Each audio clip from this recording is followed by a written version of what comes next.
Hello and welcome to Tech of the Month in association with Garmin. This is a show where we bring you the last 4 weeks in tech news and reviews. We are filming in our unofficial East Sussex home in Gear Cycles in Forest Row. It's got tons of history and particularly excellent coffee. This month we have a story about the SL7 recall. We'll be talking about the Abbas Stubby TT helmet, Continental's GP 5000 new hookless compatible tyres, as well as some of our favourite winter kit and also the Pearson Hammer and Tongs bike that we have behind us with some very interesting wheels. We also have the opportunity for you to win a set of Garmin Varia lights, so stay tuned for that. So without further ado, straight on to the news from Specialized. So on October the 12th, Specialized issued a recall on its SL7 bikes. This included a stop ride notice, which means that owners needed to stop riding their bikes until they'd taken it to a dealer to have the problem addressed. So the issue is the compression ring, which acts as a cable guide for the integrated system. If you remember, the Tarmac SL7 merged with the Venge in its last iteration, and it was more aero with fully integrated cables and its own tarmac stem and handlebar system. The new parts include a lengthened aluminium expander wedge that runs from the top of the steerer tube all the way to below the height of the top headset bearing. And then there's a second part which replaces the metal compression ring. The new version is now in 2 pieces with a stainless steel sleeve sitting between the compression ring and the carbon steerer tube. Has the problem led to any actual failures as far as we know? Well, again, I have asked Specialized myself. I'm still waiting for the answers. There have been 2 instances. So it is a small number, but a fork failure, if you've got compression ring putting pressure on the fork and the steerer snaps, that could be a really serious incident waiting to happen. What's particularly interesting, and I would wager quite concerning about this recall, is that Specialized has been fitting this new system on bikes, which means that they've had the time to develop this system, they've put them on new bikes, and they've issued a recall on October the 12th. What's happened in that interim period? Why hasn't that recall been announced immediately as soon as Specialized became aware that there was a problem? So although this is a voluntary recall, Specialized has not been forced to do this. Why was there this delay? And is it a robust enough solution? There's a lot of questions there that we have put to Specialized. I'm disappointed that we haven't got the answers in order to film today. And also they shouldn't be particularly hard to answer. The question is, when did you become aware of the problem? Why was there a lag in the recall? This is the new Abbas Game Changer TT helmet. So it's one of the stubby type of TT helmets. The idea is that you can move your head around a little bit more without it affecting your aerodynamics too seriously. And Abbas said that this is tilted backwards, so that really it's as if your back is drafting behind this section here, and it closes the gap between your neck and your shoulders. So you've raced in this lid at Goodwood. Did you feel that you may possibly be losing a bit of aero advantage by having a shorter tail, or that having a shorter tail meant you didn't have to worry so much about keeping that perfect aero crouch? Well, Abbas actually say that this is a mid-length tail, and it's quite a lot shorter than the Casque Bambino Pro Evo that Filippo Ganna's been wearing, but it's a little bit longer than something like the Met Coda Tronca, which Tadej Pogacar's been riding too. So it's kind of in the middle somewhere.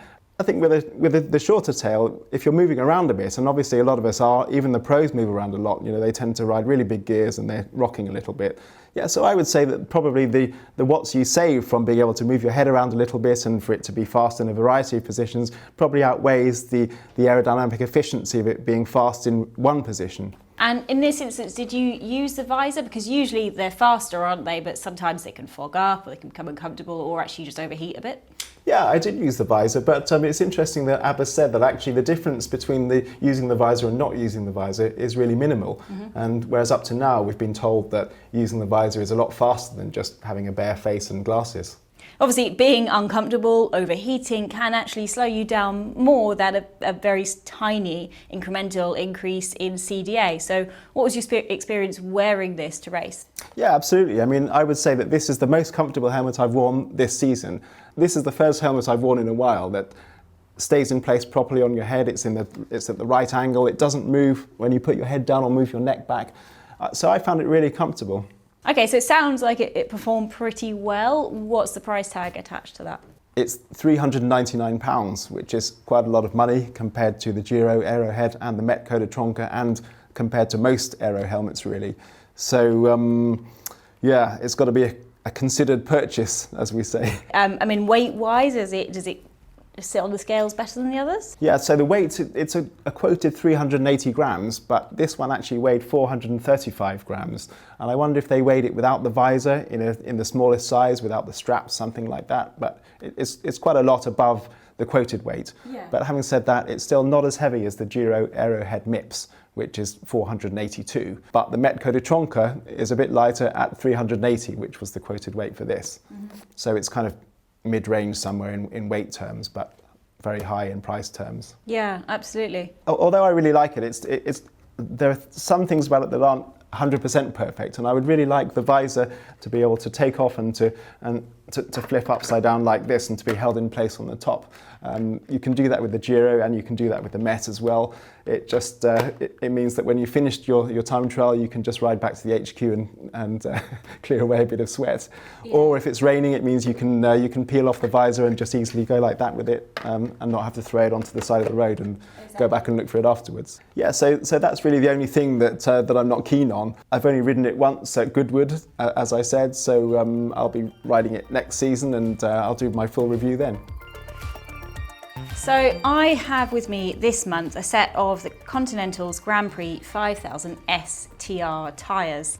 These were released in October, and they finally brought an end to the copy and paste line of hookless rims aren't compatible with all tyres, the Continental GP 5000 being a very prominent example. It's something that most of us have had in our copy-paste library for a while, because it has been one of the major arguments against hookless rims.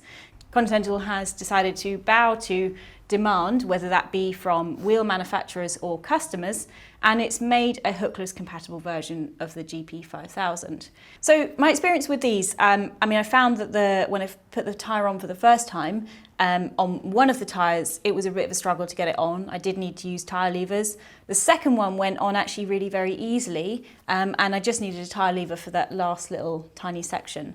And then over time, because I fitted these about 8 times now, it got much easier, which is interesting. And suggests the bead is stretching a bit too much, maybe? Yes. This is a 28mm tyre, and I tried it both on the 353 NSW and then the 303S as well. And although you're not meant to pump these up over 73, I know that wheel brands have tested other tyres up to 140 to see at what point they blow off the rim. Not because people should be pumping them up to that pressure, but because, frankly, the likelihood is that someone out there will do it. Unfortunately, that is probably the case. Yeah, you can have your margin for error, haven't you? Exactly. So no one should be going above 73 psi because it is against the guidelines. Continental would say you cannot do that, you should not do that. And they are very clearly printed on the side of the box. So the journey with these tyres is I initially fitted them to the 353 NSW wheel, and in order to test what kind of pressure you can get them to, I pumped them up to 100 psi and just left them to see what would happen. And about 5 minutes later, I heard a very loud bang. The wheel was on the floor, the tyre had blown off the rim. Wow. I was quite surprised by that. So I spoke to Conti's engineer, and he said that the guideline they have to adhere to is that they must be able to go over 110% of the maximum pressure. They test to 130%. I've tested to 136%. And to be clear, I've used Zip's Tyre Whiz to make sure that I've definitely got the correct pressure and that my pump isn't over or under reading. So 136% is outside of what they would test. He's not particularly surprised and said that the previous tyres, the ones that weren't hookless compatible, they'd only expect to get to 80 psi. So I said, okay, well, fine, if you're not surprised by that, I'll keep testing it. So I've tried it then on the 303S, which has a narrower internal, which is 23mm.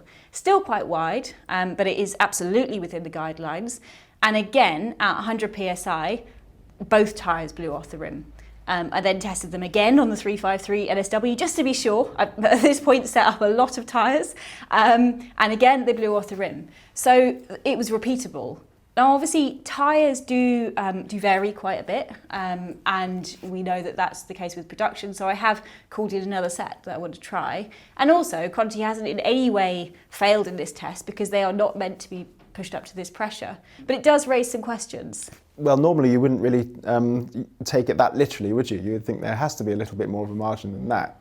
Yeah, but you shouldn't run I mean, they would feel awful at 100 psi. If you are out there riding a hookless set with a tubeless sealant and you're riding at 100 psi, you're doing it all wrong. Like, it won't feel good and you're not getting the benefits. You know, when I spoke to Conti, they were very clear. We want to educate people. Do not do this. So they wanted me to explain what happened, discuss that story, and then publish the guidelines very, very clearly. And what we haven't talked about here is the performance of the GP 5000. It is an amazing tyre. It won Paris-Roubaix with Colbrelli, didn't it? On its pretty much its first outing. It has also got some good incremental benefits. So it's now a 2-ply construction where previously it was 3-ply, and that actually does bring the TPI down from what it used to be 330 to 220. So that we've discussed is interesting. A bit cheeky, really, yeah, what they were doing before. Exactly, yeah, you could argue that. It always looked like they had this amazing TPI, but the reality was it was 3 pieces of ply. Anyway, it's now down to 220. It's still an excellent tyre, doesn't take away from that. It is also now apparently 20% faster in terms of rolling resistance. Oh, wow. The weight has also come down, they're 50 grams lighter, and also sidewall protection has gone up by 28%. I'm looking forward to testing it. It's probably better. I will absolutely be very careful with the pressure that I'm running it at, and I just really want to educate people, make people really aware, do not run it over. Obviously, we know that tyres do vary. They come out the factory different. It's really hard to get them. Hence, weights are very often different as well. Yeah. So just because it happened with my set doesn't mean it will with all sets, but it still happened with this set. And how many will, where is the margin for error, and is it too wide? So very interesting. Maybe put them on a hooked rim. Up to you. They're great tyres. That was my experience.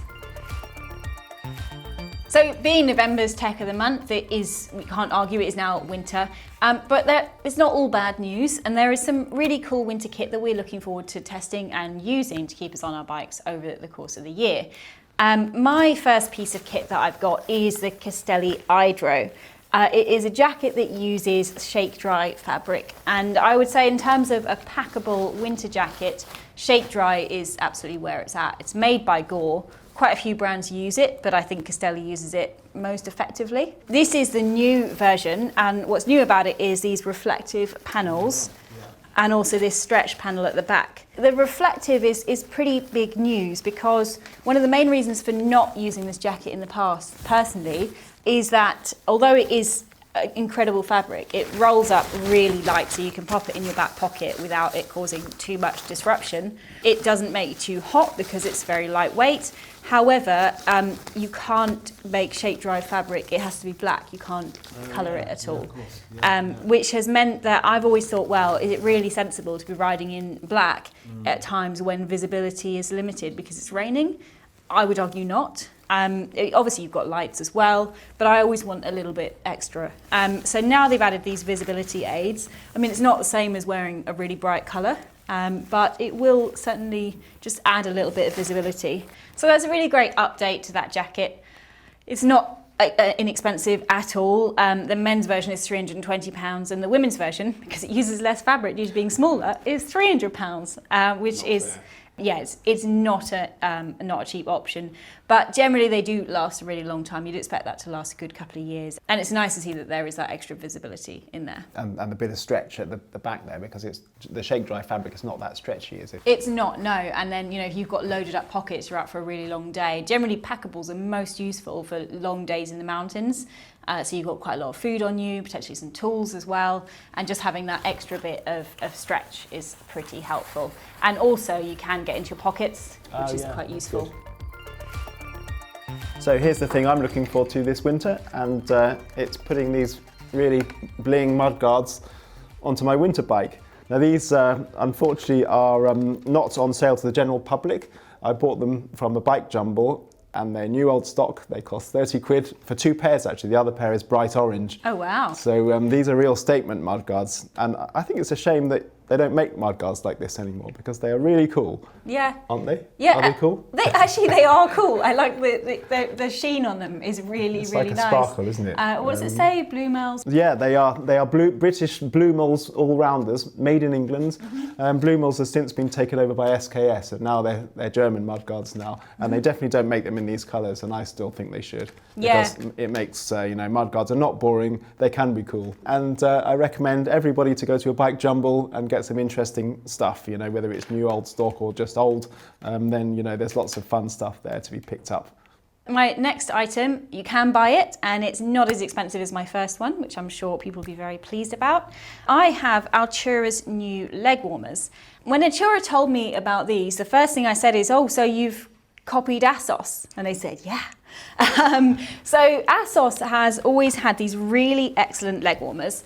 And what's so good about them, I mean, this is a bit awkward, isn't it? But there you go. What's so good about them is that they come up really high on the leg and they don't have the band along the top that digs in and creates basically a Michelin Man effect if you've got any body fat at all, which actually most women have more body fat, right? So it generally affects women a little bit more than men, but it does still affect men. And so they come up really high, which means that you don't have to have this band. Your shorts just keep them in place. They're really excellent, but they are £70. The new Altura ones are £35. Oh, wow. So they've gone for a very similar design. They're a lot cheaper. The fabric is different. It is lighter, they're not quite as warm. And then also they have gone for a gripper here. And I found this gripper does dig in, but only very, very slightly comparative to what you'd get on a normal leg gripper. So I thought this was a really excellent idea. And if you've always liked the idea of these ASOS leg warmers, but you couldn't stretch to £70, which is the RRP on them, Altura now has an option for you. They've got some visibility aids on here as well. They're really warm, and because they come up high, not only do you not get the sausage leg look, they're also just really warm. So they pretty much turn your shorts into a proper pair of tights. So they make them for men as well, do they? Yeah, they're unisex. Leg warmers are unisex. And yes, they just come small, medium, large. These ones are £35. Nice visibility aids, and I think they're a pretty good option. Nice, yeah. The nights are drawing in. This time I'm better prepared, and I've got my Nog Copper here, which I really like. It's the Copper Mid, this one, which is the obviously the mid-sized version. There's a big one and a little one. This is the little one, got that too. I really like these just because the side visibility is great. It wraps around the seat post like that. It's really easy to operate with just this one button that you can actually hit when it's on the seat post. You can customize it with the Nog Mode Maker app, which means you can sort of extend the battery life if you want to, or change the flash frequency. And it doesn't need a charging cable because you just take it off there and you can plug it into a USB port. So it's a really cool light, and this is my favorite rear light.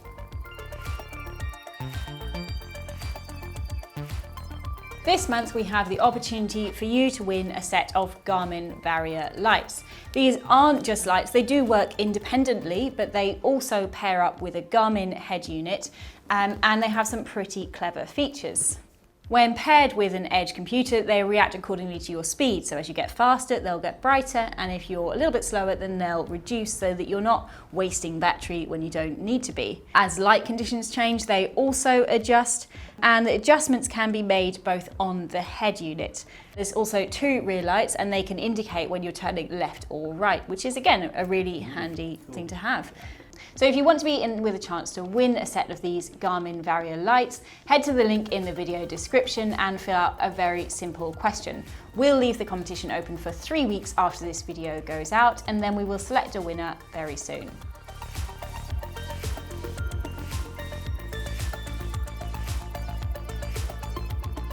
This is the new endurance bike from Pearson.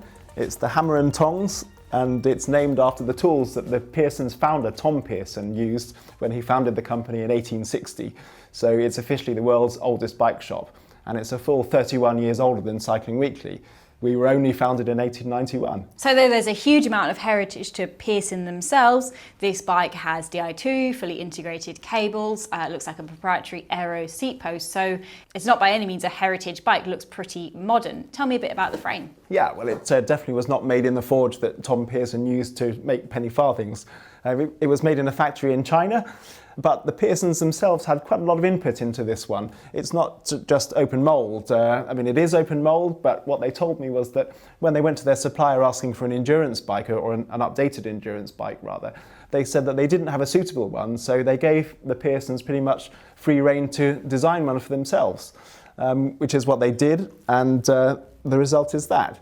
So they said that although it is open mold, it's kind of their own design and other brands are going to be able to use it, so you could see it again, but they're taking the credit for the design. And it's really a really nice looking bike actually. I think they've done a really good job with the look of it. It's got a sort of aero look, although they don't claim any kind of aero figures for it. They don't even say it's an aero bike, it's an endurance bike, but it's got obviously the cable's integrated now into the front end. Love it or hate it, that's the way the market's going. The frame weight, or rather the frame and fork weight, which they've given me, is 1.5 kilos. I haven't got an exact frame weight for just the frame only, but probably somewhere around the kilo or just over. But this bike, fully built up with Ultegra Di2, weighs 8.2 kilos, which I think is pretty competitive, really. The other thing about it is that, like with a lot of modern bikes, it's got really big clearance. It's actually got clearance for 32mm tyres, and it has 32s here to prove it, and there's still plenty of space. It's got this aero cutout in the seat tube for the wheel, which means that the air should flow over it pretty efficiently.